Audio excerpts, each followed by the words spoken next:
Ако си израснал с изяж всичко, не яш толкова, напълнял си, то това не си остава просто в детството.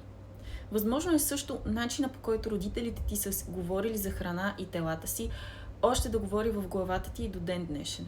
Ако пък храната те успокоява и се храниш емоционално, значи, че си приел храната като начин да регулираш емоциите си. Трудно е да имаш естествена връзка с храната в свят, който постоянно ти казва как да изглеждаш. Повечето хора не осъзнават, че начина, по който се хранят днес, е започнал много преди да имат избор. Както Карл Густав Юнг е казал, докато не превърнеш несъзнаваното в съзнавано, то ще управлява живота ти и ти ще го наричаш съдба. Ето няколко начина, по които това се проявява.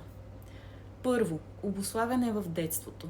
Ако като дете са ти давали храна с намерението да те разсеят от негативни емоции, то е доста вероятно да не правиш разлика между стимулите глад и неприятни емоции. В резултат от това е възможно да посягаш към храна при гняв, тъга, страх. Какво би помогнало тук? Самонаблюдението. Кога и при какви емоции посягаш към храна?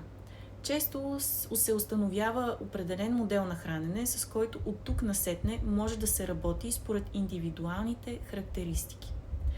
Второ, влияние на социума.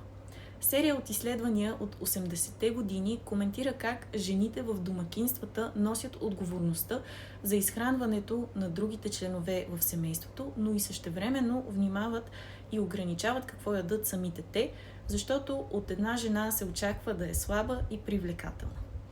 Това важи и до днес, като модерните социални влияния се преплитат и с бодипозитивизма, който налага друга крайност във външния вид. Какво би помогнало тук? Да се замислиш дали храненето ти е обвързано с желанието да изглеждаш по определен начин, дали се опитваш да подражаваш на някого или на някой тренд в начина си на хранене, в името да се впишеш в определени общоприети рамки. На трето място – емоционална регулация. Възможно е да прибягваш към хранене с цел регулиране на негативните емоции.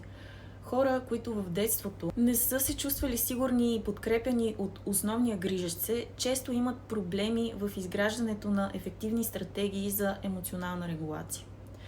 Една от дезадаптивните стратегии за справяне с неприятни емоции е именно емоционалното хранене. Какво би помогнало тук? Разбиране на механизма и работа по изграждане на адаптивни стратегии за справяне с негативните емоции. На четвърто място – родителския модел. Научната литература сочи, че емоционалното хранене при децата зависи от това на родителите, което се обяснява с примера, който дава родителя. Децата възприемат както предпочитанията към определени храни, така и нагласите и хранителното поведение на родителите си. Това заучено хранително поведение остава и в зряла възраст. Какво би помогнало тук? Когато осъзнаеш, че част от хранителните ти избори не са твои, а са заучени, имаш възможност да ги прекъснеш и да изградиш нови, по-здравословни. Понякога промяната не започва с нов хранителен режим, а с разбиране на това какво всъщност стои зад храненето ти.